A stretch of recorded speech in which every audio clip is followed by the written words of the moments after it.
Hello, and this is a surprise impromptu uh, vlog slash kind of mini composer symposium.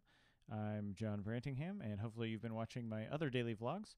I thought I would just pop on and see if I can answer one or possibly two questions, but I've only got a few minutes, and the whole thing was I was super busy today, and I didn't really have time to record a vlog that I was going to be editing. So I figured, why don't I try something live here? Um, and the goal really was just that maybe one or two people would show up and say hello. I don't know who's got me on notifications, but looks like we got Clark Drinkall. So who's going to be the first one up with a question? Lucky, who's going to be the lucky winner? Right now, it's only Clark. so we'll see if Clark gets his question in time. Then he'll be winning tonight. Episode. What is this? 8.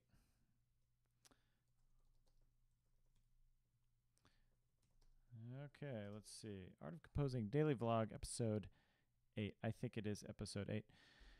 And so far, no questions yet. So I'm still waiting. There's a few people watching, I see.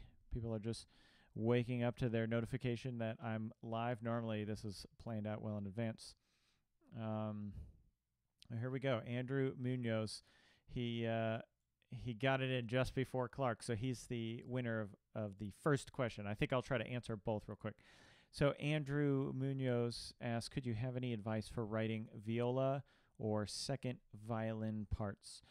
Yeah, make it really easy. No, I'm kidding. That's a little bit of a joke. Actually, I love the sound of the viola. To me, the viola is got this kind of real deep, kind of a little more somber than a violin. The violin, to me, always feels a little bit more nimble. So, viola, and really this goes for second violin as well, give them interesting parts. I don't care what part it is. It could be fifth trombone.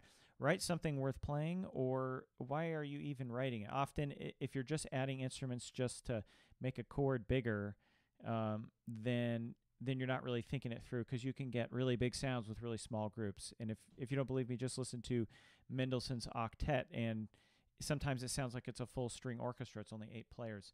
So for viola, for second violin, for English horn, for whatever, third trombone or bass trombone.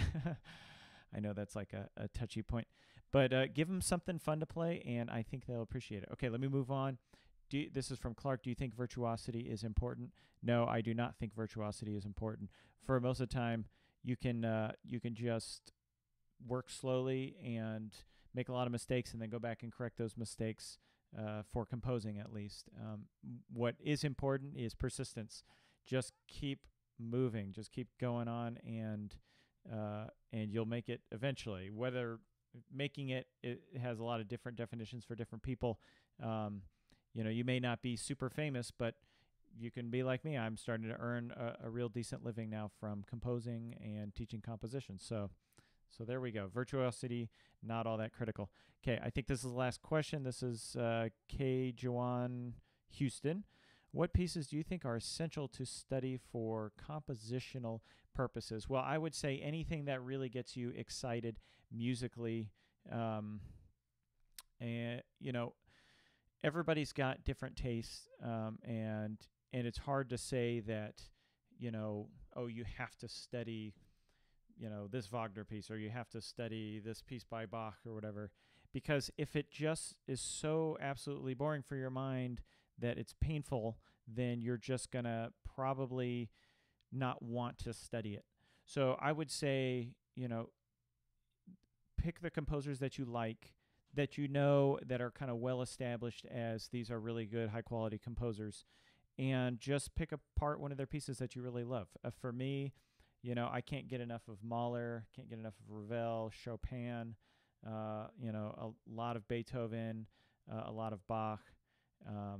And then, I like to just branch out and find new composers that you wouldn't necessarily classify as just purely classical kind of, sometimes it's hard to define people. Like I like Jope Beving. I don't know if that's how you say his name. That's how it looks like it's spelled. But he's got these solo piano albums that are just really almost like meditative and just really beautiful pieces. But they're very different from something Bach would write, obviously. And I think there's value in studying it. And why are you studying pieces? Maybe you need to ask yourself that question. If you're studying it because somebody said you have to study it, then once again, you're probably not going to be really deeply into it. If you're studying it because you heard something really cool that you liked, or some technique really blew you away, or it gives you goosebumps, it gives you chills to listen to that piece, there you're going to have some real meat to grab onto study-wise. You can go in and you say, I love this texture.